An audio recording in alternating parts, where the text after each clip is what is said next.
Start your journey today by liking, subscribing, and sharing our YouTube channel, KnowledgeWell Media, or by going to our Square site at knowledgewell-media.square.site and perusing over the available content and information. Also by submitting your email at the bottom of the Square site page in the Stay in the Loop section to receive priority information, specials, and other insider details. Or by signing up for a 1-hour consultation to tailor your specific educational needs in beginning your journey. You may do so at the aforementioned Square site, once again at knowledgewell-media.square.site. All right, what is going on? What is going on, everybody? Thank you for being here. Let me know if the sound is good and clear. I want to make sure that we got the best quality as we move forward. So I just wanted to put on, as I always state, I'll be live around 11 a.m. Central Standard Time here on this day of inspiration, this Sunday, and so here we are. And want to have an interesting conversation. Really want your questions. We cover a lot of content, and for content providers, we want to know that content is actually being retained, it's useful, and it's productive. All right. So the only way we know that is if you let us know that. Okay. So with that being said, welcome once again. What is today's date, anyways? September the 3rd, right? Memorial, is it Labor Day? Labor Day is coming up. All right. Shout out to Heather Bell. Thank you for being here. Always faithful. And I really do, appreciate that. Peace, love, and light to you as well. So Heather, how's the sound? Is it good? Good quality? No crackling? Does it sound muddled at all? Just let me know if you could in the comment section. All right. Appreciate that. All right. Let me get some business out of the way here. Hopefully you can hear me once again. All right. So I'll put the email up for everybody, how you can contact us for consultations, or, if you just want to make contact. I want to give credit to where credit is due. If you enjoyed a particular video or a topic, feel free to contact us there at knowledgewell4u at gmail.com. All right. Very good. All right. So let's see. Comment. I can hear clearly. Awesome. Thank you for that confirmation. All right. So that's the knowledgewell4u at gmail.com. Also, we have our Square site, the knowledgewell-media.square.site. That's where our KnowledgeWell store, all of our offerings and things, t-shirts. This is my the Paradigm Shifter t-shirt. It's pretty cool. Got the KnowledgeWell logo on there and everything. So if you would like to have one of those for yourself to show your support financially and otherwise, go over to our Square site. There's a whole host of other things there. BB Productions, does a great job of creating these things that we have at our store. All right. And so please visit. Also, don't forget we have our KnowledgeWell Patreon. All right. So if you want that insiders club type feel, where we drop things that we don't put necessarily in the public for obvious reasons, that's where you can make it happen. Okay. And of course, nothing that you hear or see here is intended to be legal advice. This is for educational purposes only. All right. If you need legal advice, seek yourself a competent attorney. All right. Please be advised. So again, if you have any topic that you want to talk about today, now is the time to do so. If you have a question that you've been wanting to pose, what do I have here? Scissors. If you have a question or something you want to talk about, now is the time to do that. Lots of things going on. Still in the courts, waiting on answers and things. One of the matters, the state has proposed a settlement which it's a good thing, right? It's a good thing. You won't always win the big one. It's not always what you expect, but sometimes you take those settlements too, so you can move on in life, right? You got to weigh your time, right? Time converts into value or money, right? And so, with that being said, yeah, lots of things going on. There'll be more on those things later as they develop. Things should be moving rather expeditiously here in short order. All right, so sip the coffee. All right, so I am open for your comments. Anything you want to talk about, I could always pick a topic, but it's a lot better to have that a Q&A type of feel to this. I find a lot of times when people pose questions, it helps me keep kind of things on track. I'll just say, and I appreciate that. Otherwise, if I pick a topic, more than likely I'll probably cut it short. Hit you with a little something there, and then cut it short. Go on with the day. But as long as the people are engaging and want to have the discussion, I'll stay on here for a little while. So how about we get a first question? Heather, did you have a question about a particular topic, something that we covered that you want clarification on, something that you need greater clarification on? That's why we are here. My Spidey. My daughters must be, he's a little off balance today. Whatever. All right, so Heather Bell is going to come out of the starting gates with the first question. All right, here we go. Is it accurate to say that the government has modeled itself off of how Rome ran their government? Should the government actually be a republic? Oh, those are wonderful questions. All right. You said your grandson loves Spidey. Easy to love. My favorite guy, favorite character. And isn't that so fitting that it's like that in light of the topics that we discuss, right? We all grew up in my time. I can't age everybody else, but I'm 46, so in my time, yeah, it was the comic books and all that kind of stuff. It was almost like we were groomed to be a part of this demographic. If you're in your late 30s, early 40s, or mid 40s, we were the big comic book. The characters were our heroes, and we grew up that way. And I just can't help but think that they full well know what they were doing, right? Because that was the magic. That was the game the whole time. Is in realizing that the game is ran by characters, not necessarily by you. And all of the superheroes, right? They had a day life, where they were plain Jane. Superman was Clark Kent, working at the newspaper, and he was nerdy, geeky, always making mistakes and all that. But when trouble called, he would quickly switch, in the phone booth or whatever, wherever he could change at. And he would become the alter ego known as Superman, and then he was invincible, right? Yeah, they were talking to us a long time ago and trying to demonstrate and trying to show us through entertainment how this game is really played. And so we're now, then I was 8, 9, 10, 11 years old, so I'm 30 years late to the game, 35 years late to the game. You feel me? Okay. All right. Heather Bell says, I'm a little older, but I grew up with ISIS and Shazam. For real. Yeah. Hulk and Spider-Man and his amazing friends on Saturday early AM. That's what I'm saying. And little did we know,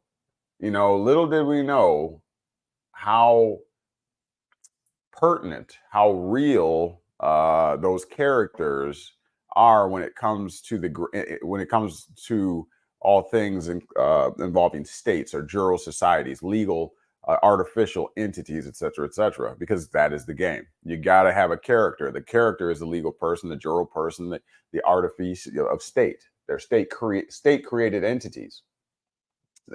So therefore, state property. That's what it is. All right, so let's get back to your question. Is it accurate, once again, to say that the government has modeled itself off of how Rome ran their government? So to address that, all right, I want to give it due diligence. What I'm going to do, if I can get this to work, is I want to show something. Civil law. What is civil law, right? Because we know we live currently in what they call civil societies. So what is civil law? And in fact, you know what? Let's do Edamon online. Okay. And let's just look up let's see what they have to say about civil. Okay. I want to do civil law because there's civil and common law. Okay. We do know that there is civil law and there is common law. In some of the states in the nation, like I think Louisiana, or New Orleans, Louisiana, I think that they have more of a civil as opposed to common law type of setup. And what that basically means is that there's either statutes that are enacted and then the state runs off of the statute, or there are court precedent or case precedents. That's the common law side, right? The holdings of judges generally is, and then they run the society by those holdings. Okay, that's the common law, or law that is common or commonly held. Okay, so that's the difference. And we'll see, I guess, right here. Let's do civil law. And let's get a basis here as I get my mojo going here. Okay. Civil law. So let me share. Set this all up here. Share screen. And here we go. All right, so you see here, civil law. We're at the etymology dictionary. All right, it says civil. This is an adjective, therefore it's describing a type of law or something or other. So it says late 14th century, relating to civil law or life. Listen. Okay, civil. Relating to civil law, which means it's a particular type of law. For as you know, we say it all the time, there is natural law, and then there is positive law. Okay, so you tell me, when we read through this, if this is positive law, which are the enactments of a duly authorized legislature, aka state statutes or statutes, or if this is natural law, which preexists all other law and which properly governs moral human principles. Okay, you tell me which one you think this is. Is this going to be statutes, or is this going to be natural law?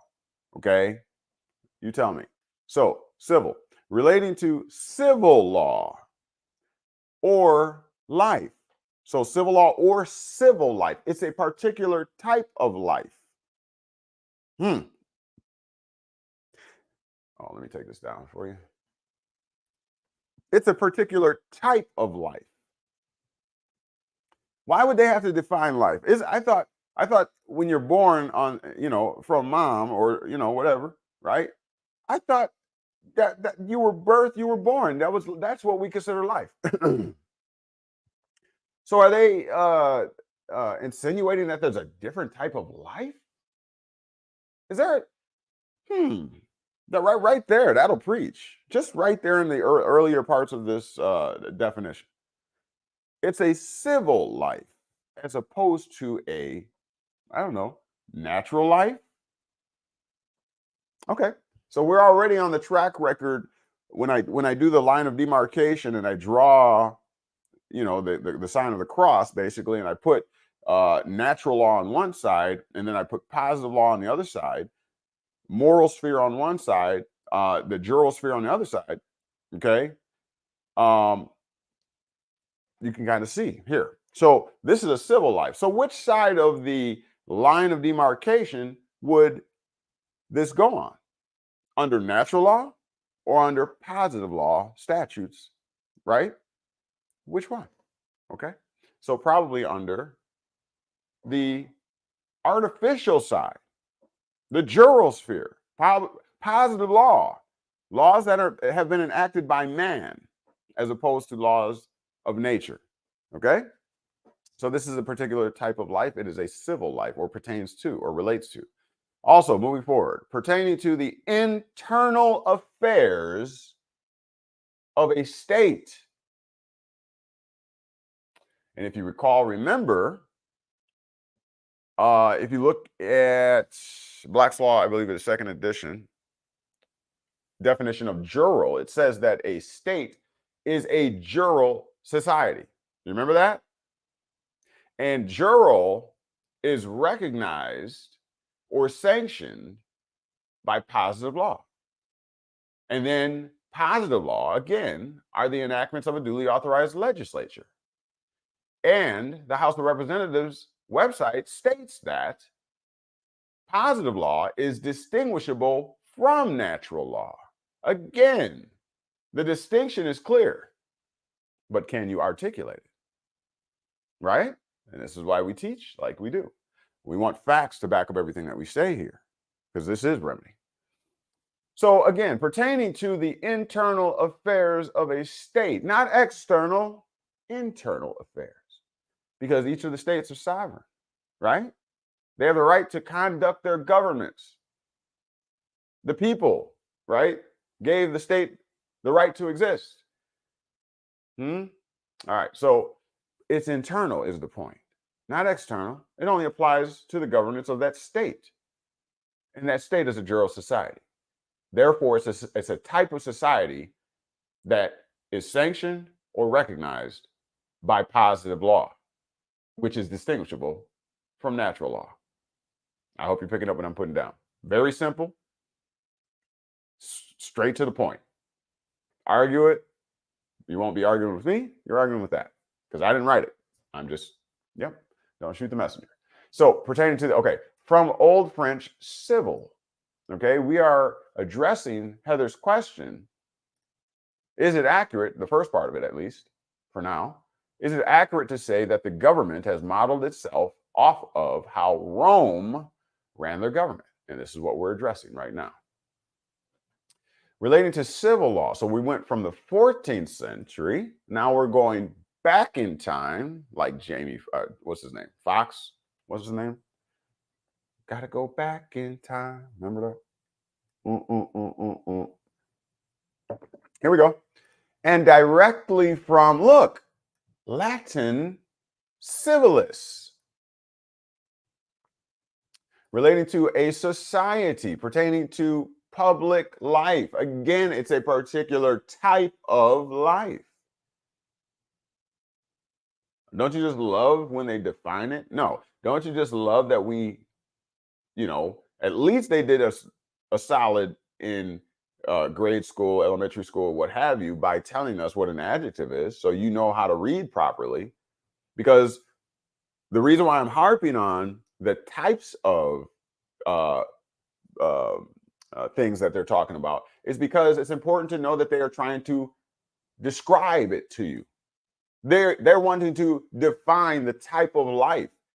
So really, they're doing their job in providing you due process notice or due notice, right? The wool is only pulled over our eyes when we don't understand the parts of speech, such as an adjective, in contrast to a noun, in contrast to a pronoun. Do you feel me? So we have to get sharp on that, okay? And they did teach us that, so we can't say that they left us in the dark. because they did teach us the parts of speech. It's up to you to apply that which you learned. Otherwise, when you read this, you will lack comprehension. Okay. And that's a big problem. Okay. I'm not saying it's your fault per se, like, we're mentally challenged or anything like that. I'm just saying it's a big problem because we Americans don't have proper comprehension when we read something. Okay. Because we don't pay attention to the parts of speech. I don't know. So moving forward. So pertaining to public life. Public is the adjective. It's describing the type of life. So we already know, it has been rehearsed for many years and decades, that public is to remain separate from private. Well, then this is definitely not private life. They say what type of life it is. It is public life. So not only did they say it's a civil law or a type of law, they also said it's a civil life or a type of life. And they said that that type of life is opposite of private. It is public life.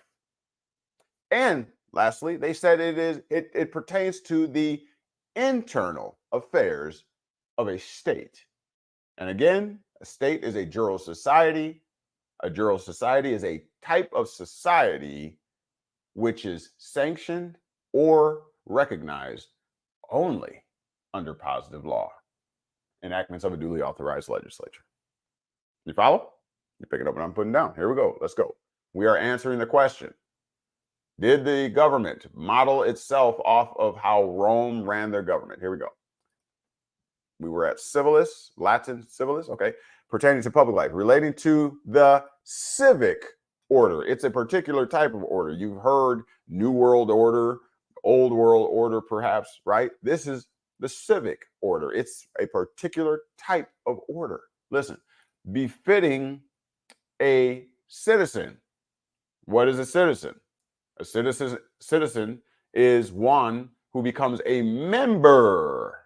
They fill out the application and they're either approved or disapproved, but they nonetheless, when you become a citizen, when someone becomes a citizen, they are becoming a member of, listen, a political community, a member of a political community. What type of community? A political community. It's a particular type of community. Okay, you become a member of that, and you become, or the citizen then becomes subject and agrees to be aligned and alleged to a particular, as it's stated here, the internal, particular state and its internal affairs. All right, befitting a citizen. Hence, by extension, popular, affable, courteous, alternative adjectival derivative of civis or townsman. See, a man of the town. Okay. I wanted to see if they were going to link to, let's see, meaning not barbarous, civilized. Okay. It's from 1550s. Let's see. I wanted them to link up. Okay. I think I'm gonna have to do something else here. Okay. Bear with me one moment.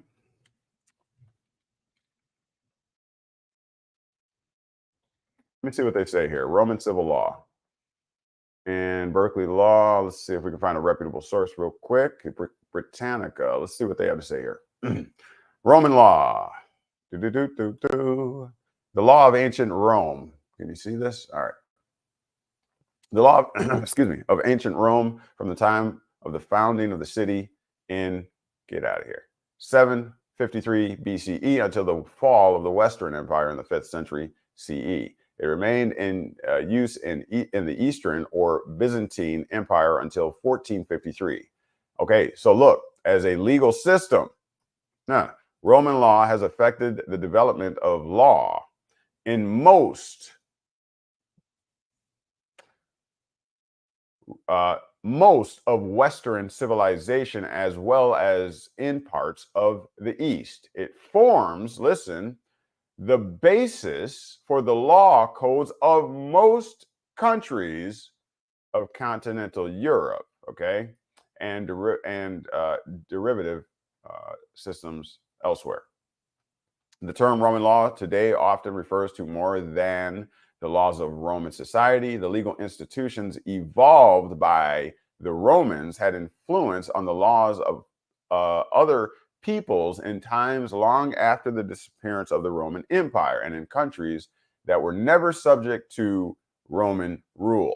To take the most striking example, in a large part of Germany, until the adoption of a common code, there's that common law aspect I talked about, civil law versus common law. Watch. All right, for the whole empire in 1900, the Roman law was in force as subsidiary law. That is, it was applied unless excluded by contrary local provisions. So they kind of dibbed and dabbed, kind of what we do here today, right? We mix common law with civil law. We mix statutory law with the holdings and precedents of the courts. That's all that's saying. One is precedents, case precedents, and the other one is statutory law. Okay, so we have kind of a commingling of both. This law, however, which was in force in parts of Europe long after the fall of the Roman Empire, was not the Roman law in its original form, although its basis was indeed, look at this word, the corpus juris civilis. Corpus juris civilis.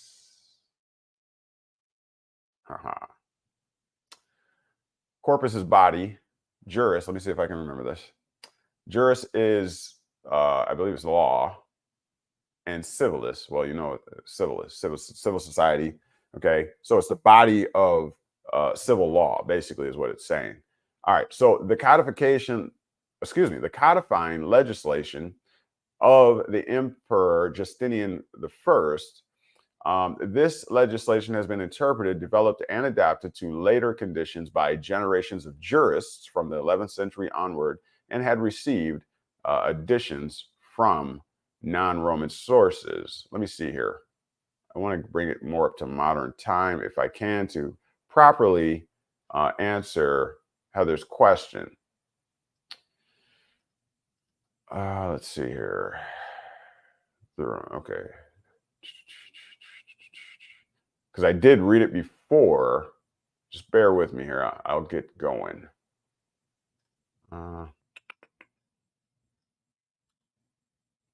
Let's see. All right. So what I know what I'm gonna do. Here, hold on. Sometimes Wikipedia just puts it in there because they'll tell you about its application today, and it'll actually go from different countries and show you the application, which is pretty neat. So let me go here. Development, 12 tables, early law and jurisprudence, pre-classical period. See how they're, yeah, watch. Post-classical, let's see.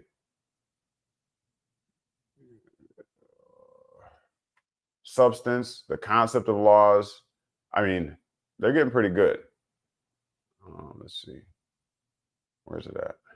Public law, private law, status, litigation. Oh, they're all over the place. In the West, let's see what it says. In the West, Justinian's political authority never went any farther than certain portions of the Italian and Hispanic peninsulas. Let's see. That might get into the weeds there. By the middle of the 16th century, the rediscovered Roman law dominated the legal practice of many European countries. A legal system in which Roman law was mixed with elements of canon law, all right, and of Germanic custom, especially feudal law, had emerged. This legal system, which was common to all of continental Europe and Scotland, was known as jus commune. Let's see if we can get closer to home here. Oh, today, let's see what's going on. Today, Roman law is no longer applied in legal practice, even though the legal systems of some countries like South Africa and San Marino are still based on the old jus commune. However, even where the legal practice is based on a code, okay, many rules deriving from Roman law apply. You see the wordplay there, okay? So it says that that Roman law is no longer applied in legal practice. Okay. However, even where the legal practice is based on a code, statutes, right? Many rules deriving from Roman law apply. So that's how they're playing the game. No code completely broke with Roman tradition. Rather, the provisions of the Roman law were fitted into a more coherent system and expressed in the national language. For this reason, knowledge of the Roman law is indispensable to understand the legal system today. Okay? Thus, Roman law is often still a mandatory subject for law students in civil law jurisdictions. In this context, the annual International Roman Law Moot Court was developed in order to better educate the students and to network with one another internationally. Okay, so hopefully that kind of answers. I know that was a long trek to go on, but I think it's clear that while Roman law is not necessarily enforced or recognized or whatever the terminology it used, but it is still very much alive. And the scripture talks about the revival of the Roman Empire and all that kind of stuff. So yeah, it's still there. It's still going strong. And the second part of your question, should the government actually be a republic? And we did broach that topic not too long ago, maybe a couple uploads back. Just to put it simple and plain, the people only deserve a republican form of government if they can keep it, as Benjamin Franklin is quoted as saying. Okay, meaning if the people rely heavily or more heavily upon government, or as the people rely more heavily on government, the republican form of government slips out the back door. Because if you become a ward of the state, if you need to have your stuff held in trust, you need somebody else to do the work for you, then essentially you don't have those individual rights and liberties that you would have because you've essentially taken the state benefit. Okay, so you become more of a democracy than a republic. And obviously we have not kept the republic. Okay, that's why you hear our democratic society and all that kind of stuff, because really the people have become dependent. We are now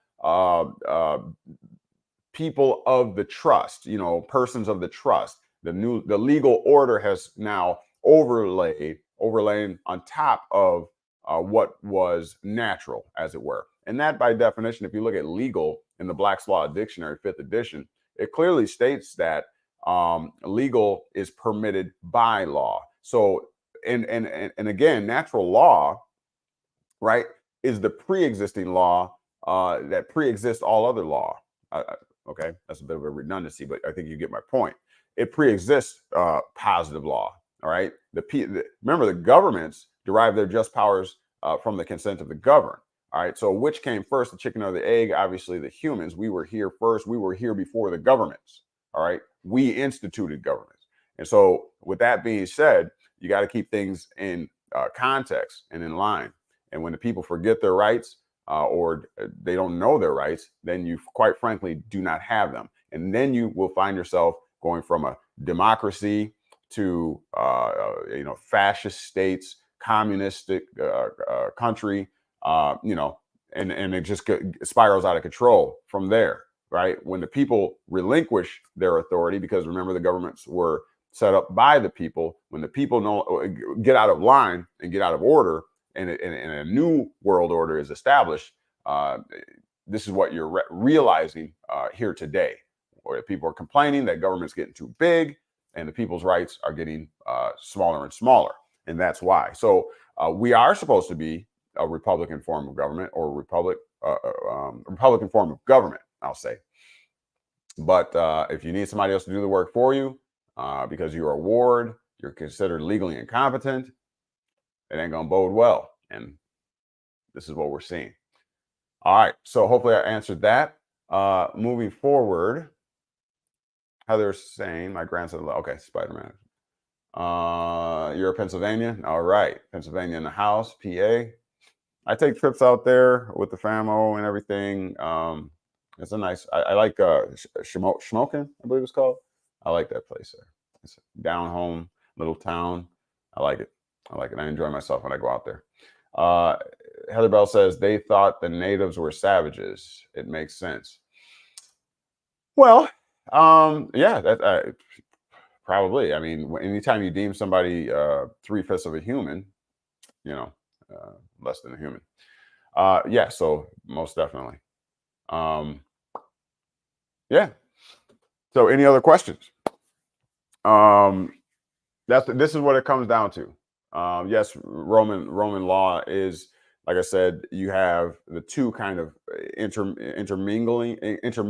Okay, you have again codifications, positive law, the statutes, codes, and ordinances, or what have you, that are passed and created by men, uh, and um, and then you have the case precedents, the holdings of the courts, and what have you. Those records are all kept. And so those are guiding lights as well. Okay, when it comes to making decisions or adjudicating a matter. So both are alive and are well. I guess you could say. But interesting. That was a great question. Appreciate that, Heather. All right. What is everybody doing today? Probably watching football or something to that effect.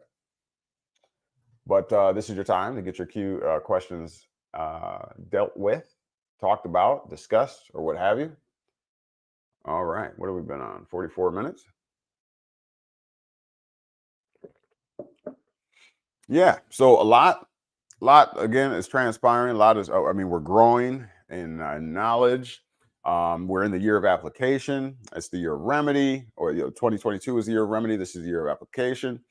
So we're definitely we have the pedal to the metal. We're dropping submissions and complaints and all that kind of stuff because you know something's got to give. Something's got to give. I mean, we can prove hands down the legal personality, artificial persons, the reason why they were created. We can prove all that hands down. A lot of times, what I'm finding is they catch you up on technicalities. Okay, the legal industry, they catch you up on technicalities. You can have a great argument, as I've been told by the judge. I see your argument. You got a great argument. However, either you're in the wrong court, right? So you bring in a civil argument in a criminal matter, right? So all those loopholes, those legal loopholes that you got to watch out for, right? They say it's the small foxes or the little foxes that spoil the vine, as it were. And so, yeah, you got to be on point. But the declaratory judgment, I think, promises to be a formidable weapon. Um, it's construed liberally. If you remember, we did the upload on it. It's construed liberally, meaning they're not going to be, they're going to hear you as the plaintiff or as the petitioner for a declaratory judgment. They're going to hear you. They're going to hear what you got to say. They ask that you do certain things, as far as your presentation, as far as your filing.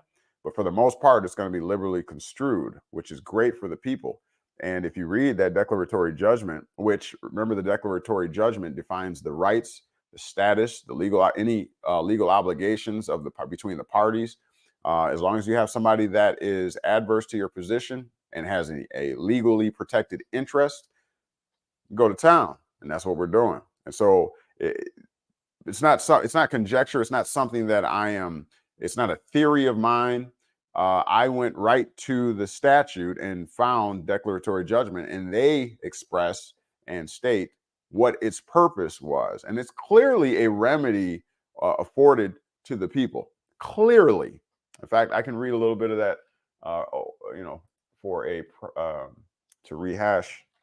Let's see. It's clearly remedy.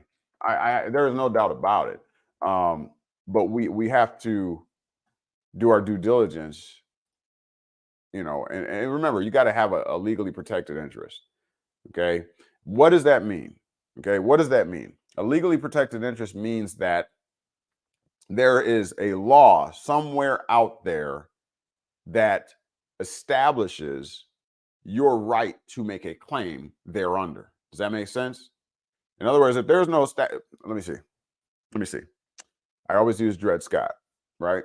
Dred Scott, simple and plain. You're a Negro. You were born of African Americans, right? You were born of slaves. Okay, therefore, you don't have the rights of one of the people of the United States.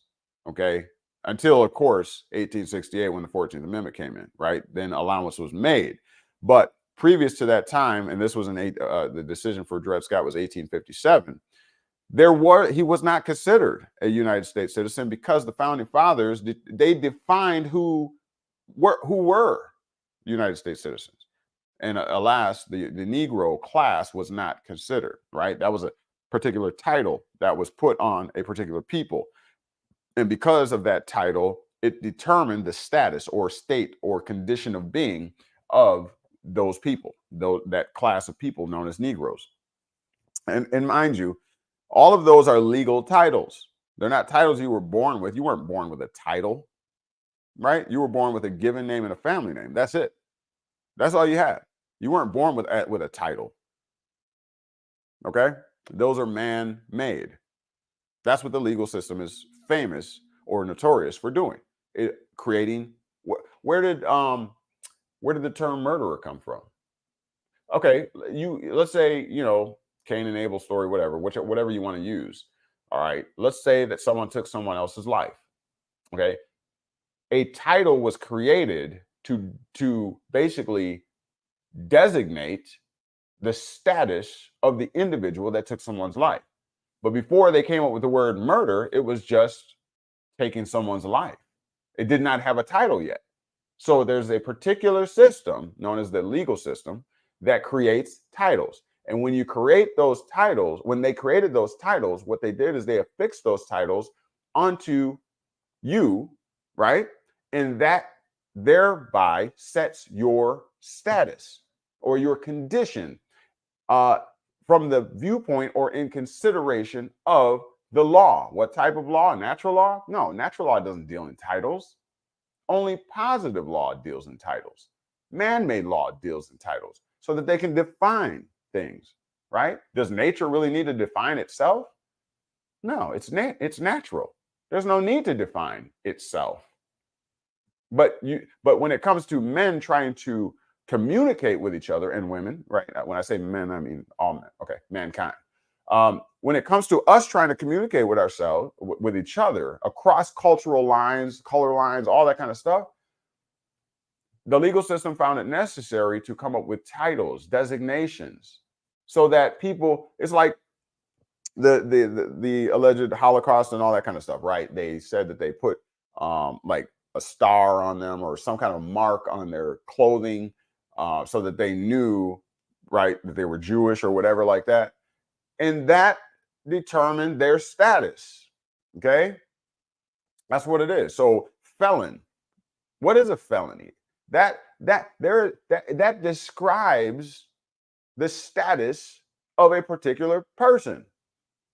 Without that designation, and mind you, that designation is only attached to you after adjudication through the legal system.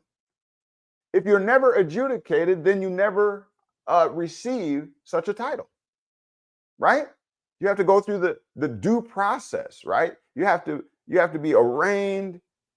Probable cause has to be established. You have to have hearings.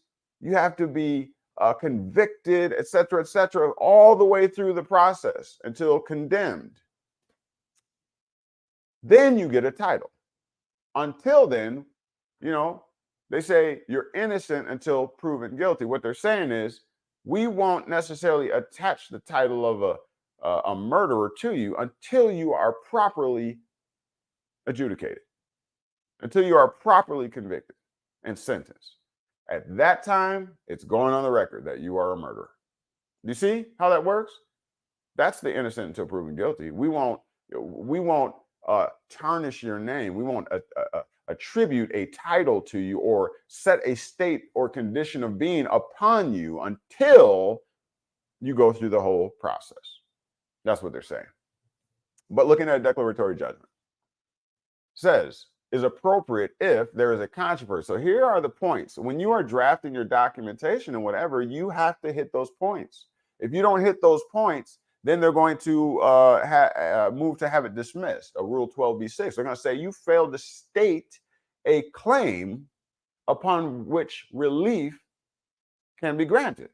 If you miss one of these elements here that they say this is necessary, okay, to establish a petition for declaratory judgment. If you miss one of these, then the defendant or the defense is going to eat a hole in your case, and they're going to say, you did, 2, 3, and 4, but there is no controversy here at number 1 in which a claim is asserted against a party with an interest in contesting it.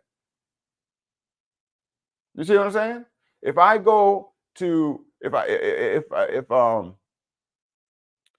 get into a car accident with somebody, right, and I do a personal injury claim against, let's say, the guy in the blue car, right? And in my complaint, I put some old other stuff, or I put someone else's name in there, or a different type of car, or something like that, and it's not accurate, then I'm failing to state a claim upon which relief may be granted. The one I put the wrong party in there, or something to that effect. I think you're picking up what I'm putting down, but if you don't have the proper party, and if the party that you designate as the defendant respondent does not have a legal interest or a protectable interest in in contesting it and all that kind of stuff, then it's going to fail. Are you picking up what I'm putting down? So we have to make sure that we're staying aware of that. There is a controversy. Okay, number 1, and number 2, the controversy is between adverse parties. Okay, otherwise, what's the point? What's the point of being here? You only use the courts for controversies. That's it. If you can stipulate, settle, talk things out, talk out a matter, there's no need to go to court. You only go to court for controversy. And number 3, the party seeking relief has a legally protectable interest. Meaning what? So you, being the party seeking the relief by declaratory judgment, right? You have to have a legally, look at the adjective there. It's always important to pay attention to the describing word. Legally protectable interest. Not, how shall I say? Not a human protectable interest. Do you see the difference? A legally protectable, meaning the legal system as established, that jural system, the American jurisprudence, it has to be something that they have codified, something in case history, case precedents, established by a common law, established by the courts. It has to be somewhere under there. It has to be legally protectable by the laws under positive law, is what they're saying. Okay, basically. I mean, you can make the argument human rights, international human rights laws. You could say that they deprived me of my human rights or whatever. So you bring an action, right, a federal court action or whatever, for diversity or a federal or constitutional question. You can do that, right? And you do have a legally, because guess what? Remember, in accordance to Black's Law 5th edition, legal is permitted by law, therefore it is lawful. Do you see how that works? Something that is permitted by law, meaning that law says you have my permission to exist. That's what legal is. Legal is permitted. It gets permission to exist by law. That's why you have different types of person: artificial, commercial, legal persons of law. Listen, of suggesting this is where these persons, these entities come from. They're of law, like a baby is of their mother. Huh? Okay, so a legally protectable interest simply suggests that it is lawful. It has been made lawful. Okay, that's what it means. Do I have my Black's Law? Because I love the verbiage of that Black's Law dictionary. Where is it at? It's around here somewhere. It's probably back over there, but that's okay. I think you get my point. You're picking up what I'm putting down. All right, so then it says, so you got to have a legally protected interest. You got to have something that backs it up, that says you have the right to make this claim, is what it's saying. You better have some law. all right, that says you can come and make this claim. Otherwise, they're going to say you don't have a legally protectable interest here. How can we adjudicate this matter in your favor or in consideration? And lastly, number 4, the issue in controversy has to be ripe for determination. And look back at the justiciability video that I did. And I talk about, that's what it is. Is this matter justiciable by the courts? It has to be ripe for determination, meaning you should be, you need to have some facts hashed out, right? So that the court can look at the facts as established already, okay, and say, this is the rights of this party and this is the rights of this party. That party status is this, meaning their state of being, their condition of being is this. The court is able to do that through a declaratory judgment. That's okay. So that's the power. I contend that this is going to be remedy, or it is remedy like never before. And I say, I haven't heard anybody talking about this, a declaratory judgment, or using this as a weapon of legal mass destruction, et cetera, et cetera. But we are, and I just can't wait till the results come back. I'm very confident about this, okay? And I will let you know. All right, we're rounding the corner on 1 hour. We're at 58 minutes and 56 seconds.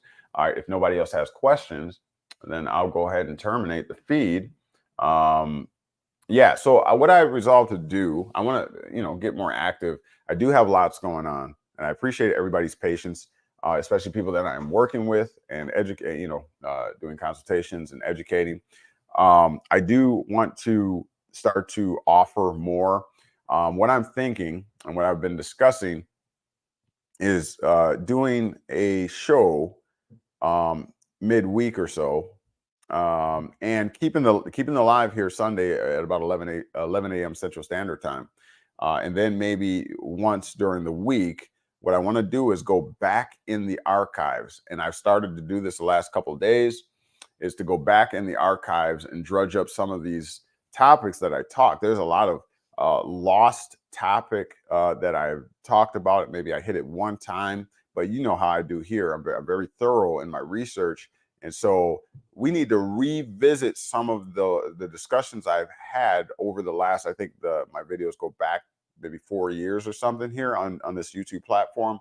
I want to go back in through there, That's a lot. That's a lot of prepositions. But anyways, I want to go back through them, and I want to drudge them, bring them back up, okay, in snippets, maybe 15, 20 minutes, no longer than a half hour. I want to keep it real, real short and sweet. But what I'm going to do is I'll start to go back and grab them pieces. I'll do some post edits, and then I may do a closing remark. You remember the Jerry Springer show? The whole show, half hour or whatever. At the end of the show, he would give his closing. I think they call it a monologue. A monologue. So I'm thinking I'll do something like that. Just to drum up more interest, get people more involved, and we're going to correct any of the assertions previously made that we found to be inaccurate. And so we're just going to fine tune this process and further polish the road, that gold road all the way to Emerald City. And how many of you know, we're proving that through the declaratory judgment, it's been there the whole time. We're just proving that all roads lead there to the declaratory judgment. It just makes sense. And if it makes sense, it makes dollars. If you're looking to establish what's known as status correction, this is the remedy, the declaratory judgment. What's its purpose? Right? To establish status, standing, legal obligations, if there are any, and the rights of adverse parties. Yeah. So if you having an issue with a state statute or what have you, challenge it. If you believe it is truly unconstitutional as applied. Now, let me just say this, and we'll have to cover this another time.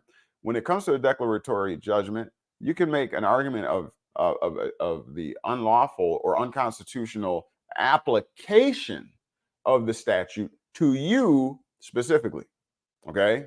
Obviously, you can do larger class action. All right. But I'm making the argument that the statute as applied, that's the key term, as applied to me is unconstitutional. Not now, there's a as applied challenge, and then there's what is called a facial challenge. And the facial challenge is basically saying that the statute period is unconstitutional. Period. I don't care who it's applied to. It shouldn't be on the books. It's unconstitutional. Okay, that's a facial challenge to the constitutionality of the statute. As applied means I'm challenging your application of that statute upon me. I'm saying personally, individually, that's unconstitutional. It shouldn't be applied to me. Okay, so there's facial and as applied challenge. All right, giving a lot of heavy hitters out, but that's okay. That's okay. It's time. If you can put wheels on this thing and get some get some get some traction, if you can do that, I have no problem with that. Come back and share your experiences, your wins, your losses, so we can fine tune the process. But I have a feeling that this is going to be pretty straightforward. And I've already drafted about a 33 page. Well, is it 33? Maybe no, not that one. Maybe 9 or 10 page petition for declaratory judgment, and it's powerful. If you know what I do here, yeah, it's chock full of case precedents and everything. So I don't know how they're going to argue out of this, and yeah, all I see is win. That's all I see. But you'll know more soon. But with that being said, look into the declaratory judgment. Work with me if you can on this. I welcome all help. We need people that are the equivalent of paralegals, man. It's a lot of work.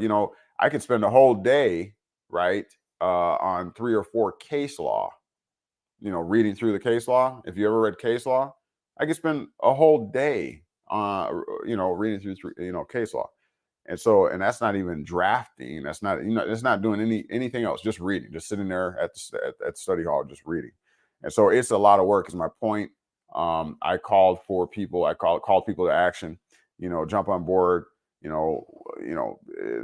We win some cases. There is compensation there.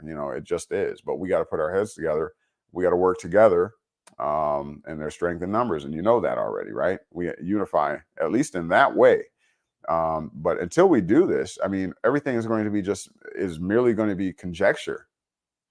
It's just going to be YouTube channels, and then it's going to be the next social media platform that comes out, and the same thing. It's just going to become redundant until we get some traction. All roads lead to Emerald City. Okay, that's what the Wizard of Oz, Frank L. Baum, first written in 1911. That's what he's demonstrating there. What is Emerald City for real? Have you ever gone? Well, I'm sure you've gone downtown. You've seen your federal building. You see the gargoyles all over it or whatever. It just looks out of place. Like it's not modern, right? Yeah, Emerald City, man. The lavish. I mean, I just like going into the federal building, the federal courthouse or court building. I mean, this is a monstrosity. This thing. I'm like, I mean, layers and layers. I should take pictures. I don't even know if they will, but they say you can come in, and take tours of it. It's just amazing architecture in there. I'm like, who did this? Just amazing. They put a lot of time into building up that Emerald City. Okay. But we have to follow the yellow brick road. Okay. And to date, our yellow brick road, through this, the declaratory judgment, we're at Emerald City. It's time. We're here to see the wizard. Yeah, and we know what the end result is going to be.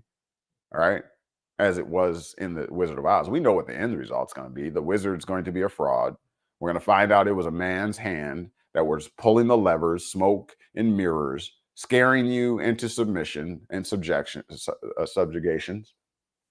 That's all. We know what we're going to find, because it's what did we uncover? What have I been saying? Positive law is merely the enactments of men, as opposed to natural law. So we already know what we're going to find once we get there, but that's not the greater point. The greater point is that we come to the realization that the remedy was with us the whole time, right? It was on our feet, as it were, right? Because it's through all these certificates of title, these birth certificates. It's through all that. That's all that is merely a registration document. You register the entity that was created, and you take it on the legal name. The legal name is affixed to that birth certificate, and that birth certificate is used as evidence that there is citizenship there, which grants a legal, not only a legal entity, but civil and political rights. It gives you legally protectable interest. That's all it did. And so it's all about the document, the certificate of titles, the birth certificate. And notoriously, or it's no wonder they stamped your foot upon it, right? They did. They stamped your foot upon it, right? And so again, the answer was on your feet the whole time, Dorothy. That's what That's what they told her at the end when the story's all said and done. That's all it is. All right. So, yep, we're throwing water on the witch. She's screaming, "Ah, look what you've done. I'm melting." Yes, that's what we're doing. We're throwing water on it, cooling her off, right? Because this is, because we know, yeah, it's just that time. It's just that time. It's a paradigm shift time. Okay. It's just time to get on the right side of this thing. As we demonstrated in the last upload with the Pirates of the Caribbean. You saw they were rocking the ship to get it to roll over, and so that when the time is the appointed time hits, everything's going to turn right side up or upside down, whichever way you look at it. All right. Well, it's been lovely. I mean, I would have loved more participation as usual, but I do thank you, Heather, for your participation, staying engaged. It means a great deal. Most people are going to watch this on replay. If I leave it up, which I probably will leave this one up, I don't really see any reason to take it down. We're at the end of the yellow brick road. I'm at the door of the federal courthouse knocking. They're about to open the door.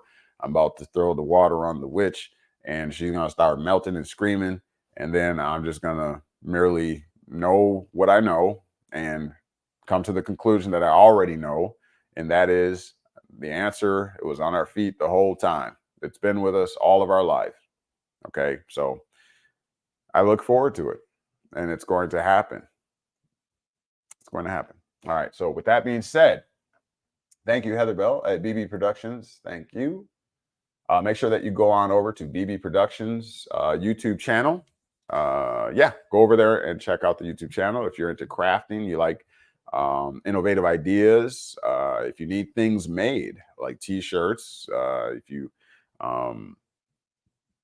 make cups, mugs, and all kinds of other custom things. All right, artwork, photography. You need any photography or whatever. BB Productions is a great business to deal with. Okay, so let them know that we sent you, and there will be discounts then for you. All right, Christmas time will be coming up. All right, it can make you some great things if you don't know what to get for other people. If you celebrate, if you observe, but whether or not Mother's Day, Father's Day, whatever, make sure you go on over to BB Productions and see what she's got over there. All right. All right. And Heather Bell says, I appreciate you. I appreciate you as well. Heather, thank you for being here. Always appreciate it. Always appreciate it. All right. Some have been here for a long time. Some are falling off. Some are coming in. But we're going to keep it rocking. All right. I love you all. And now you've been made free. The question is, what are you going to do with it? We got a visitor. Hey, how are you? Can we go on the playground again, Daddy? You want to go on the playground, huh? Yeah, I can. Can you tell him your name? Ellie. Ellie. This is Ellie. Does she look like Daddy? This is Alicia, my daughter. Yeah. You can wave hi right there. Hi. Right there. Say hi. Hi. All right. Well, and now you've been made free. The question is, what are you going to do with it? All right. We'll see you, if not before, next week, Sunday, about 11 a.m. Central Standard Time. And, daughter number 2. Hey, what's going on? want to say hi? Right there. You gotta say hi right there. They can't see you. You gotta come over here. Say hi. Hi. And you're starting school now. Yeah. Big girl. Okay, don't pull on this, okay? All right, I'm gonna let y'all get out of here. Oh, wait a minute. All right, BB Productions, put that up there for us. Daddy, can we go in the playground? Maybe. Baby, All right, so BB Productions, put that up for me. Okay. All right, so there's our Square site. Yeah, go on over there, check us out. Abdullah 722 says, how can studying indigenous history help us to create significant change in law? Any thoughts? Oh, good question. Good question. All right. Okay, so can you go by mommy real quick? Because I need to answer a question. No. All right. No. Yeah, go by mommy. There you go. Go that way. Go that way. I'll see you in a little bit. I'm almost done. So good question, Abdallah 722. How can studying indigenous history help us to create significant change in law? Any thoughts?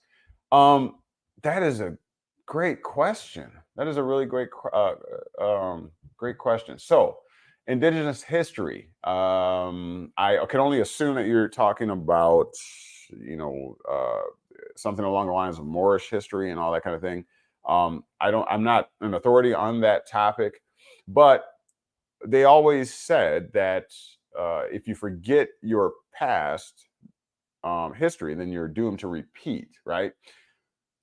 So I guess if we understand and understand the plight of those who were on the opposite side of the benefit of colonization, by that I mean the indigenous people of a particular land, learn how they were taken over, how they were, the land, their estates, their hereditaments, their tenements, and all that kind of stuff were taken. More times than not, you're going to find, other than brute force, in war, you're going to probably find contracts, taking advantage of the ignorance of the indigenous. And by ignorance, I don't mean in an inferior way. I mean ignorance in its purest form, that merely this civilization had guns and gunpowder, and the indigenous had slingshots and bow and arrows. That's what I mean. Okay, so they introduced a foreign power or instrumentality that was a little bit more advanced than the indigenous people, and they were able to take them over.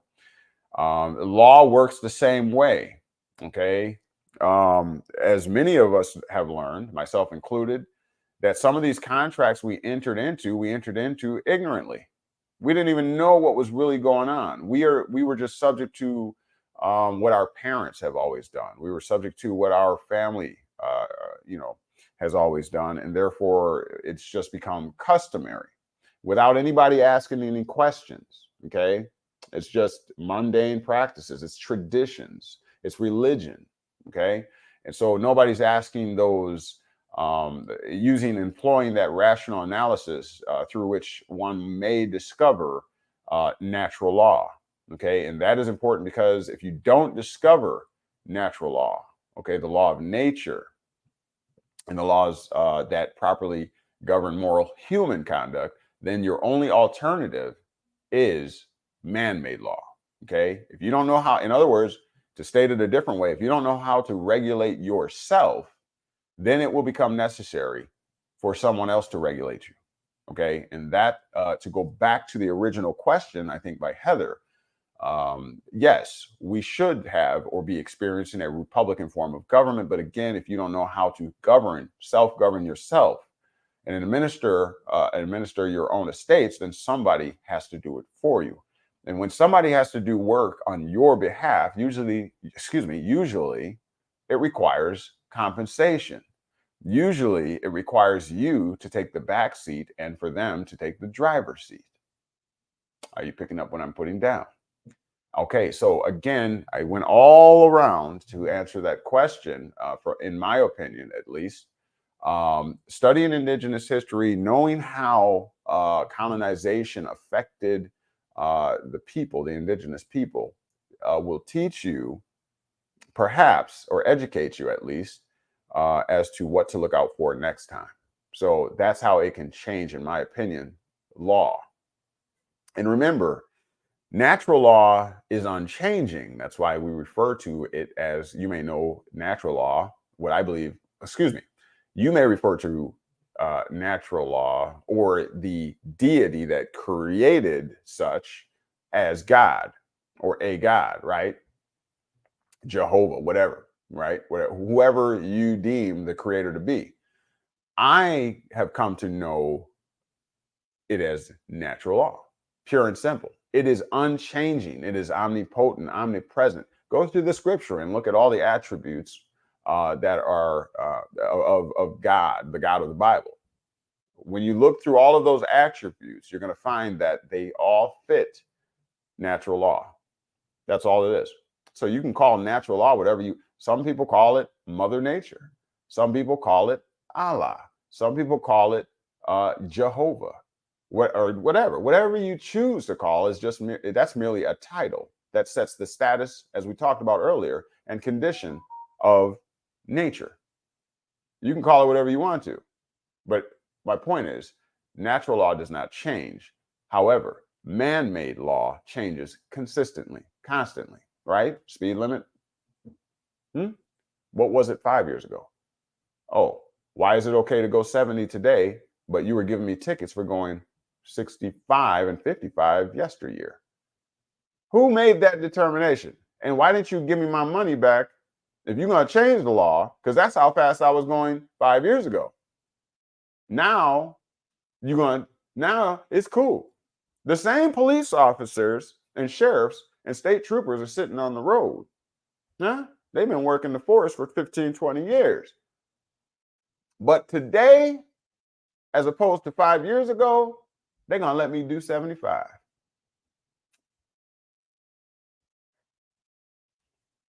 Today, as opposed to 2, 3, 4 years ago, I can roll up a doobie as long as it's under a certain amount of ounces or whatever, grams or whatever, and I can smoke it today.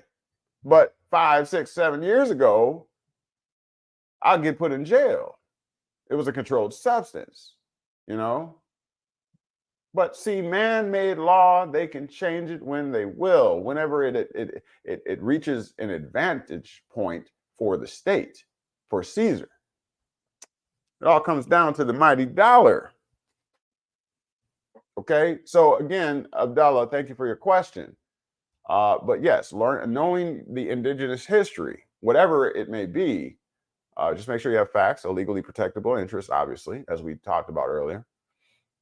And then learn how to avoid and perhaps even, rescind some things. Okay.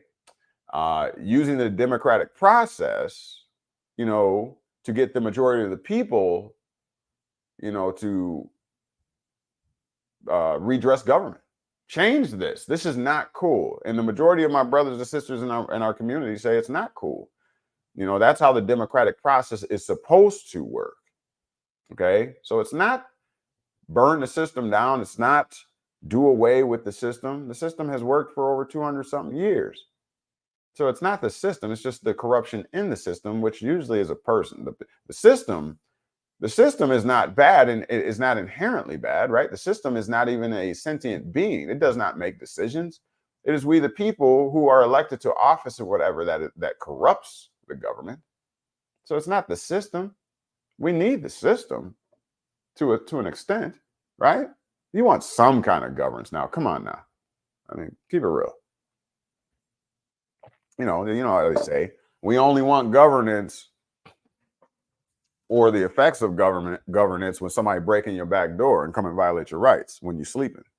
Then you want it. Then you call the police. Then you call the fire department when the house is ablaze. You see, so we gotta be consistent. We gotta be consistent. We gotta be reasonable. Employ that rational analysis. We got to do that. Okay, it's time to grow up now. If you use the system the proper way, it will work for you. There's too much evidence that suggests that it will. Okay, Donald Trump filing bankruptcy over what they say 5 to 10 times or something like that, still a billionaire because he learned the system. Okay, quite frankly, I mean, just to put it simple. All right, moving on. Thanks for the question. Heather Bell says, "Oh, okay, my daughter." All right, Heather, too cute. Thank you. Abdallah says, "Such as status and jurisdiction." All right, so I lost the context of the question. Where were y'all at? We were on for 1 hour and 23 minutes. Y'all came. Did y'all just get a notification? Where were y'all at? In church?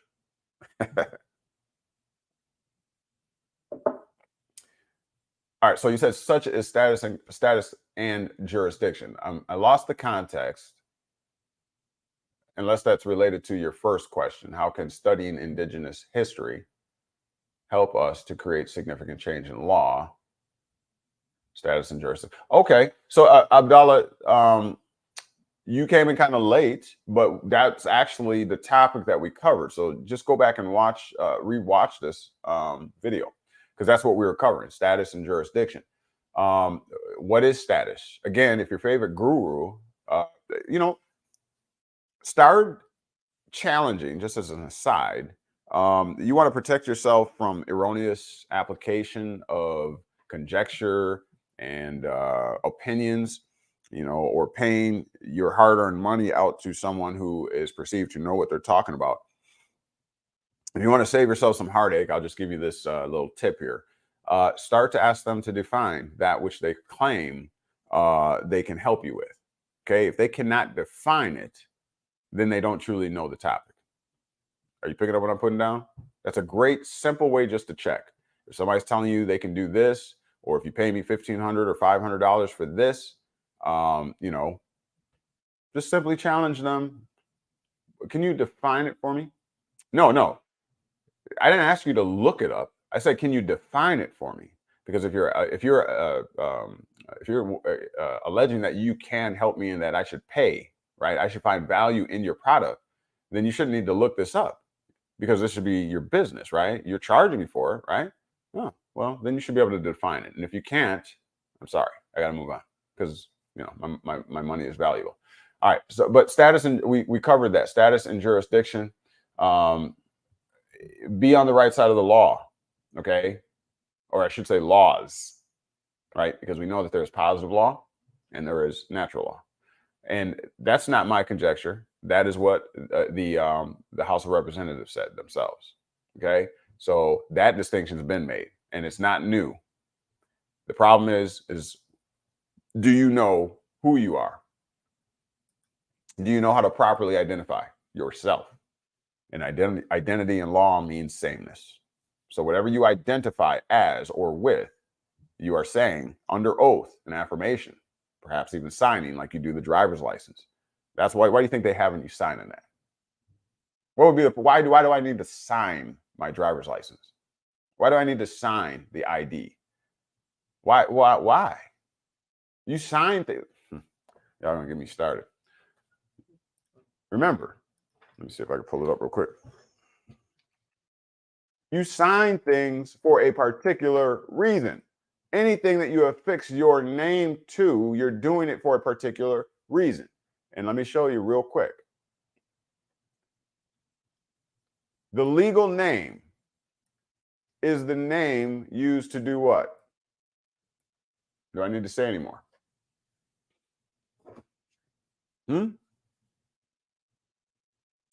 So anything you sign, you must use the legal name. And the legal name is not the same thing as your given name. You should know that by now. That's too easy. So if you're signing the driver's license, which is a state issued, or excuse me, a U.S. state issued instrumentality, document, whatever, for identification purposes, if you're signing that legal document, deed, or contract, the only way you can do that is with a legal name.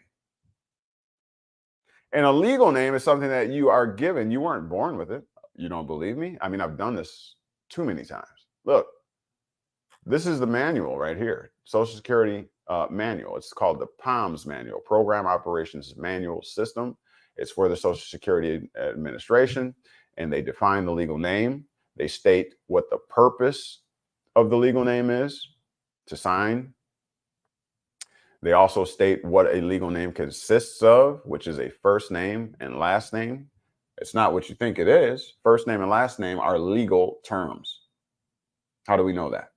Because any document that you fill out in this jural society, in this realm, are all legal documents. When it comes to applying for benefits or whatever, Social Security numbers and what have you, those are all legal documents. You must have a legal name. You can't sign it otherwise. Okay? So with that being said, look, how is the legal name created? Right here. You came in as the applicant with a given name and family name. They're going to tell you that straight out here. This is not something I'm making up. And then through this manual here, which the manual is for what? For the workers of the Social Security Administration. So they know what to do. When somebody comes in, a foreigner coming in to take citizenship, and you need a Social Security number, when you come in to apply, they're going to put the legal document right there and say, fill this out for me, please. And and so once you come in, the applicant, the foreigner comes in for citizenship purposes, they're going to put the legal document in front of you, and they're going to ask you for documents. Can you prove to us who you are? We want to know, look, we want to know what your given name and family name are. Why? Well, first of all, show us some documents, right, that will evidence who you are. And once you submit those documents, it says that those documents that you submit are going to have your given name and family name on them. And the workers at the Social Security Administration are supposed to translate the given name and family name that you have on your documents that you submitted as evidence of who you are. They're going to translate them to the what? First and last name on the Social Security application. What is that telling you? Right there next to first name is going to be a long blank line. In other words, there's nothing there. It has no value. It has no power, no authority or capacity until something is written there. That's where the translation is taking place, y'all. You're doing the translation. You're induced to do the translation, I should say, under oath. Because at the bottom of the form, they're going to say, I swear under threat of perjury that everything I state in here is correct and true. And so we are induced into translating our given name and family name, which is your natural status, your natural state, your natural standing. It defines your relation to the family in which you were born into. And so we're caught here. We're snared, as it were, by sleight of hand, because we don't know how to read. We don't know how to comprehend. And we like to play Halo or whatever. I probably dated myself there.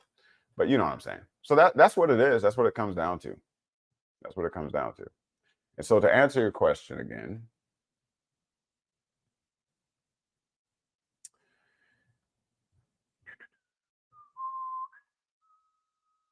all right, so that goes to status and standing and jurisdiction and all that kind of stuff. Okay.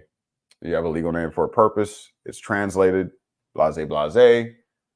And that contract, it sets the status, is what it does. And again, don't be fooled. They're not really talking about you as a human being, because this is jural society. This is within the jural sphere. This is not under natural law. This is positive law. You are literally creating a person of law when you participate in citizenship or the processes thereof. That's what you're doing. You're creating a new person. That's the act of incorporation, which creates a separate legal entity. That's what it is. And that's what's being hidden. That's what's being obfuscated. You have the right to know. How do you think I found out? Diligent research and study. So it's not like they're telling you, they're trying to, no, don't tell them. Well, it's not like they're hiding it, deep in a cave in the mounds or something to that effect. It's not that's not what's happening. It's just that you didn't know to even look. Nobody ever told you that. That's the problem. My people are destroyed for lack of knowledge. All right, so Abdallah says, and no, not Moorish, but the real true Americans. Look at the definition of American. It says Aboriginal. Yeah, you know what? You're right. You're right, and I can demonstrate this for you too. In fact, I'll do that, and then we need to get out of here. We're wrong. I guess people are coming in late. We must, I'll touch on that real quick. I'll give you some evidence of that, and you can go right to. Let's see, U.S. code, wait, 8 U.S. I think it was 8 U.S. And then it should be, what is it, 14? I haven't been there in a while. 1481, yeah. So watch this. I'll demonstrate that for you. I mean, like I said, I got all the ammo. I just wish I had more people. I mean, I could do a lot by myself, but man, if I had more people, I wouldn't get burnt out, you know what I mean? And I would have more energy, to do more.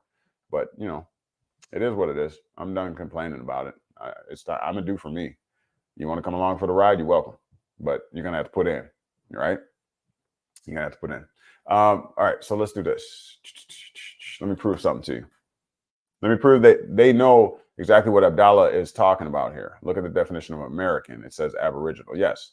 We don't even understand the concept of what an American is. I'm gonna tell you that right now. I'll prove it to you. We don't even really know. But we're at 8 USC section 1481 when it's talking about loss of nationality, because they've got to define it, right? If they're telling you how one can lose their nationality, then they must define what nationality is and what the importance is and how you can obtain it and all that kind of stuff, right? Yeah. So we get them. So loss of nationality is what it's covering. This particular thing I ran up on about 4 years ago. I haven't heard anybody talk about it. I have never heard anybody discuss this. It was something that I came upon because I refused to stop at the U.S. code, and I ended up finding out that they had made some changes, and they had put this particular section in the notes as opposed to it being right there in the code. And very few people are looking in the notes, you know what I mean? But I'll be your Huckleberry. That's what I do. I do the deep digging, right? So right here, let's talk about the rights of expatriation. Check this out. In line with the question. Can you read that, y'all? Hopefully. I'll scroll. So this is talking about the rights of expatriation. They put this way down in the notes section. It's revised statute section 1999. Look at this. Now, the question, you can see it on the bottom of the screen, which I appreciate Abdallah for bringing that up. Look at the definition of American. It says not Moorish, but the real true Americans. Let me show you what happened. What had happened was, let me show you. Let's look, right of expatriation. This is the United States Code. As far as I know, still good law. Revised statute, section 1999, provided that, quote, whereas the right of expatriation is a natural and inherent right, meaning these rights come from within. They didn't come from without. Why are you looking for a God outside of you, in other words, when everything comes from within? They're telling you, the U.S. Code said this. The right of expatriation is a natural, so therefore under natural law, it's a naturally protected right under natural law, and inherent right, in being the operative part of that word. It comes from within you. It is God-given, Mother Nature given, whatever you want to call it. Inherent right of all people. Listen, indispensable. You can't live without this. You must have this. It's indispensable. It's not dispensable. Look, to the enjoyment of the rights of life, liberty, and the pursuit of happiness. Okay, now if you notice, there's a semicolon there, which means a separate independent thought, but in conjunction to what was previously stated. And whereas, so in consideration of all that was just said, in recognition of this principle, what is this principle? That without you being able to exercise the right of expatriation, which means to basically relinquish one's nationality or nativity for another, right? To immigrate, get out of here, leave your nativity and go somewhere, pick up and move. I don't even want to come back here. I don't like it here. I'm expatriating. I'm done with this place. I have that natural and inherent right to do it. It's a right that comes from within, not without. It's not a right that was given to me or granted to me by statutory law, by man-made law. This is something we all have as people inherently. And they say that they recognize, this is the US government saying they recognize this principle. And because they have recognized this principle, look what it says. They have freely received immigrants from what nations? All nations. Listen, I want to put this in proper context and then we're going to get out of here. Whose code is this? Because this next part's vital, important, and paradigm shifting. Whose code is this? This is the US code. Therefore, it's the US government. Okay, look. This US government has freely received immigrants from all nations and did what? Invested them. Invested means it's a financial term or an economic term or whatever, right? What you put in, you're expecting a return, a profit. It's an investment. I expect a return. So the US has invested something. They've doled something out. They've granted something, but they're going to want something in return, is what they're saying. Invested them with what? Where are they going to get their return? From the rights of citizenship that they granted to these immigrants that come from all nations, that have the right to pick up and leave and expatriate and immigrate, and take citizenship up here in the United States. We've accepted that, and when they come here, we're going to invest them. We're going to invest. We're going to put $10 in, and we want $100 back out of that. That's what they did. Okay. With the rights of citizenship. And look, listen, hear this very vital point here. Another semicolon. So we're still on it, but it's an independent thought. Well, look. And whereas, meaning because of everything I just said the moment ago, because of everything aforementioned, it is claimed that such American citizens, oh man, hold on, we're going to let that set in for a minute. Y'all picking up what I'm putting down? We on a whole different, oh Lord, I gotta stop because this is going to get heavy.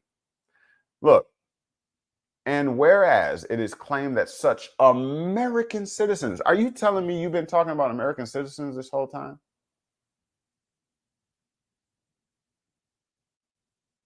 Look, let's go back. Because they're saying, whereas the right of expatriation is a natural and inherent right of all people, indispensable to the enjoyment of the rights of life, liberty, and the pursuit of happiness. And whereas in the recognition of this principle, this United States government has freely received immigrants from all nations. Now look, immigrants from all nations. They freely receive them. But where are these nations? Where are they coming from? Look what it says. All these people that came, these immigrants that came from all these different nations, they came to the United States and they were invested or granted with rights of citizenship. You're now one of our people. You're now a United States citizen. Come on in. We're going to invest you with something. You're going to hit the plantation, get to working, and we're going to extract our dividends and interest off your sweat equity. Yeah, we'll give you citizenship. You come and work in our plantation, pick the cotton and stuff. Yeah, and we'll drop you, some greens, some ham hocks, just something to keep you alive. And we'll get our dividends and returns. Okay, so check it out. But who are they talking about? Where are these immigrants from all the nations? What nations are you talking about? Look, right here. It is claimed that such American citizens, these are the citizens. Abdallah, you said, look at the definition of American. It says aboriginal. So what they're talking about, remember the United States was formed 1789. It wasn't always in existence. It was brought into existence. What was there previous to it? Because the 13 colonies were here already in the Americas. See, for some reason, we have the idea that when we say we're American, that means the United States only, the 50 states. But don't you know that there is South America? Don't you know that there's don't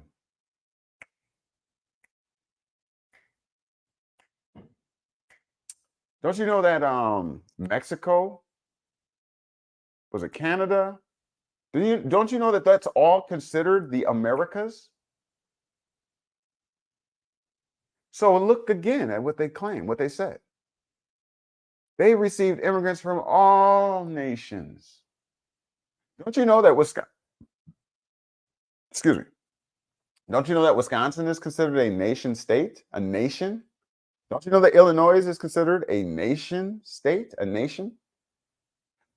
Remember, these states were added to the Union over time.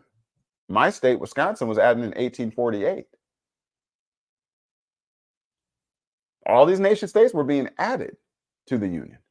So again, they received immigrants, these people that picked up and left from Wisconsin and went over perhaps into Pennsylvania or whatever, right?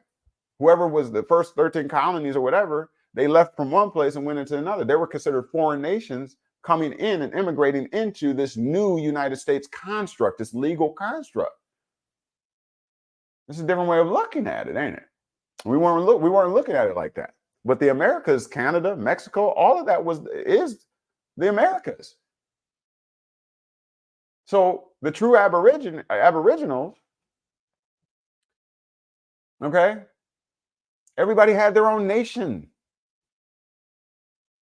So there was different aboriginals, Mexican aboriginals, you see, Canadian aboriginals, Wisconsin aboriginals. I'm an aboriginal to the state of Wisconsin, the landmass, the geographical landmass.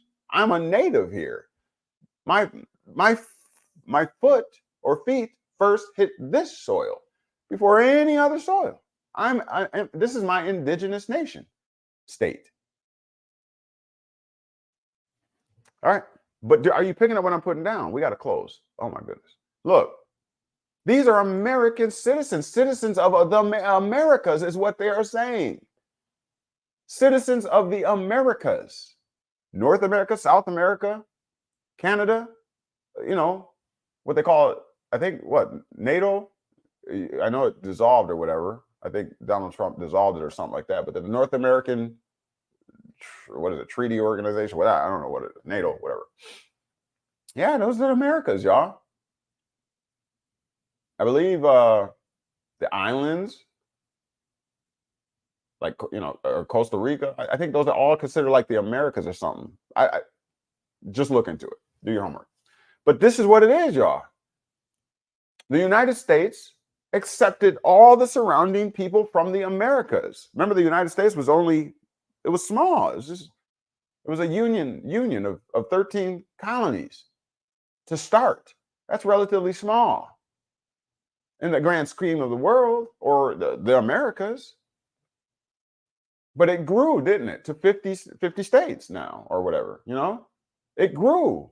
People joined. But initially, you had Americans coming from everywhere. Don't just think of American as we, living in the 50 states. Now, speaking, perfect or good English. No, the Mexican, they were considered indigenous of Americas, of the Americas.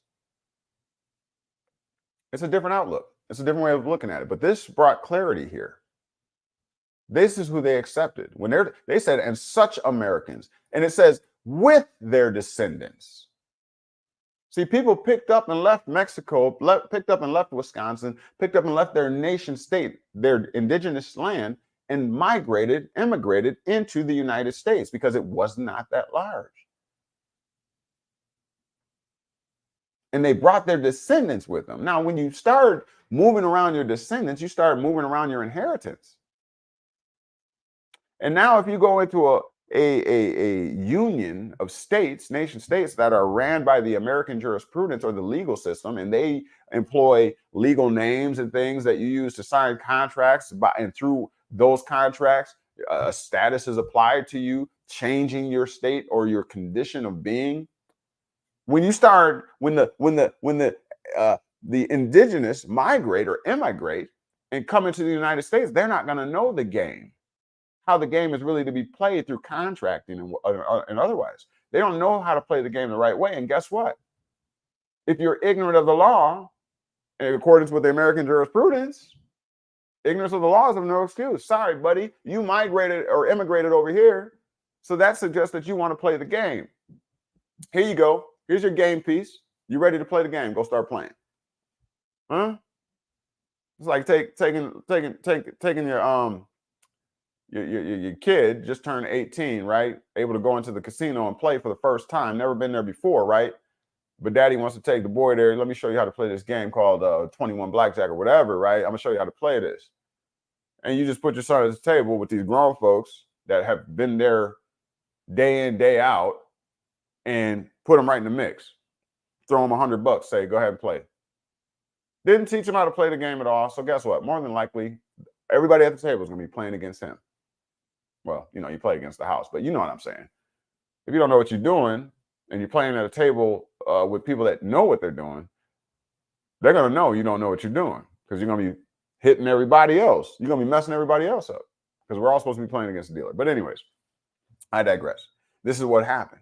These us indigenous immigrated into something we had no idea, what it was really about or what it really entailed, the capitalist system, et cetera, et cetera.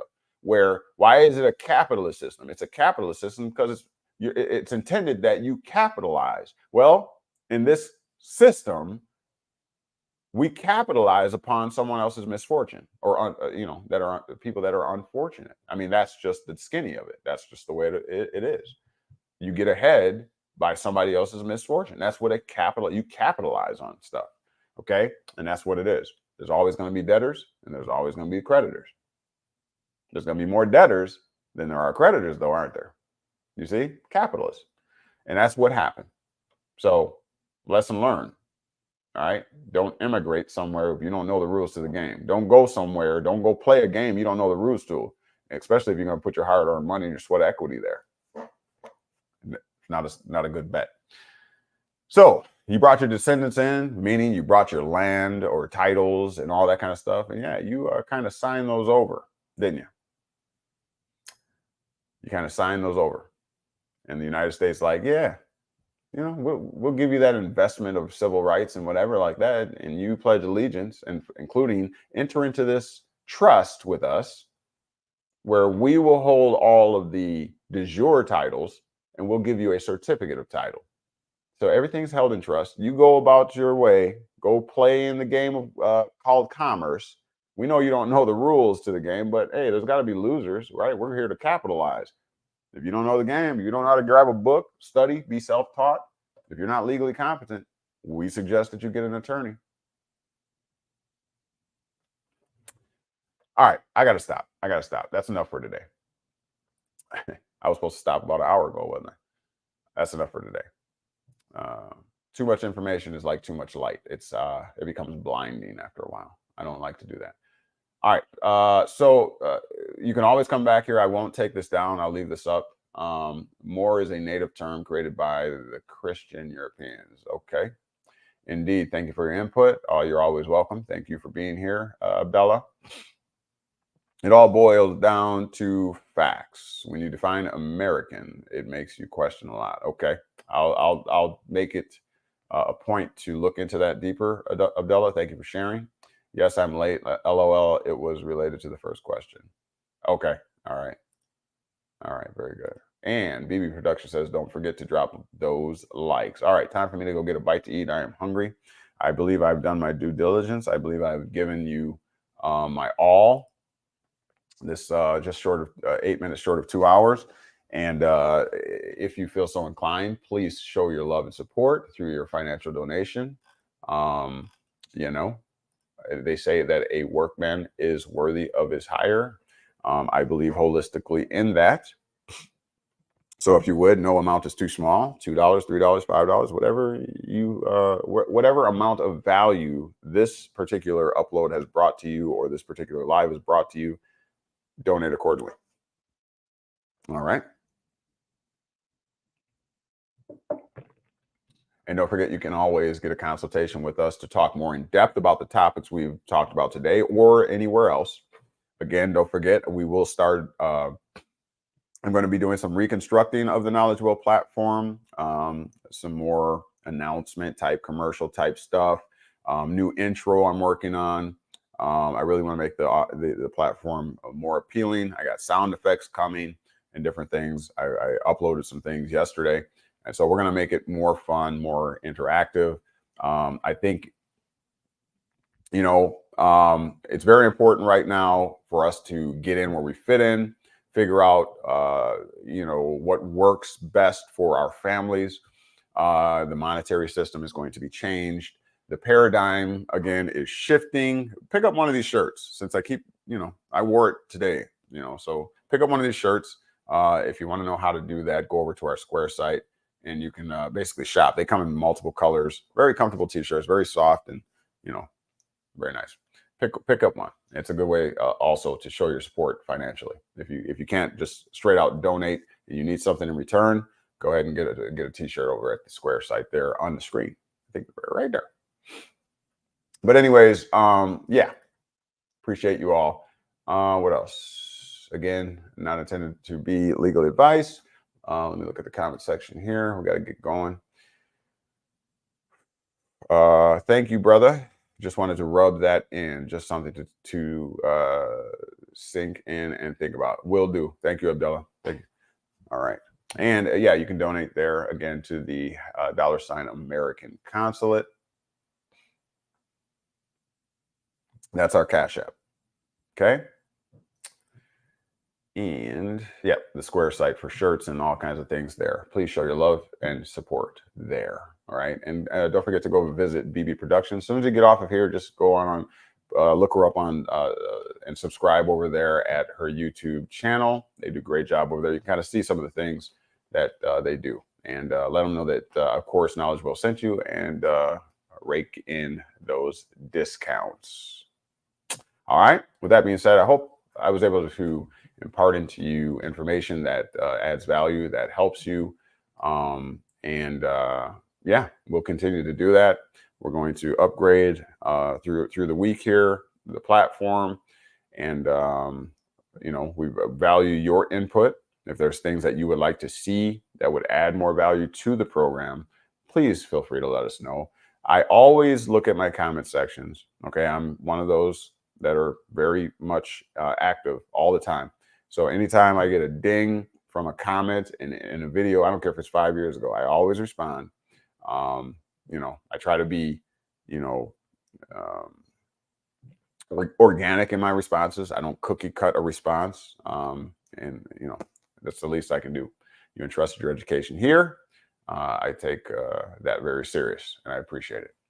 All right, Abdullah says, I got it. Awesome. Very good. All right, with that being said, let's get out of here. I want to go get a bite to eat, go do something, you know.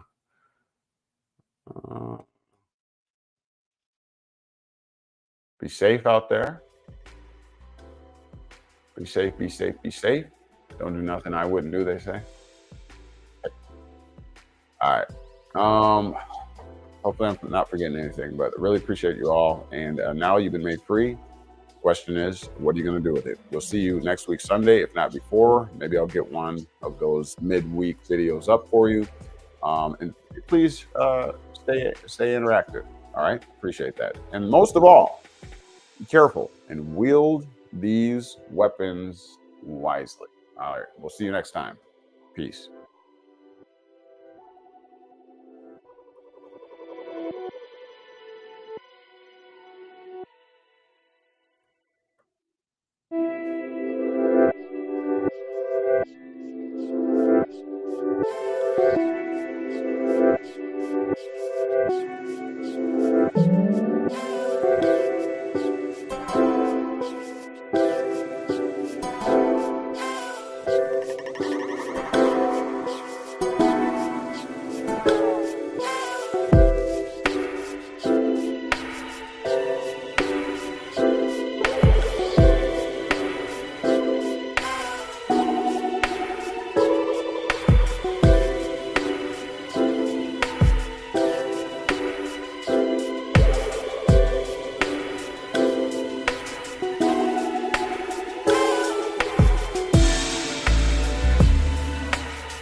YouTube channel, KnowledgeWell Media, or by going to our Square site at knowledgewell-media.square.site and perusing over the available content and information. Also by submitting your email at the bottom of the Square site page in the Stay in the Loop section to receive priority information, specials, and other insider details. Or by signing up for a 1-hour consultation to tailor your specific educational needs in beginning your journey. You may do so at the aforementioned Square site, once again at knowledgewell-media.square.site.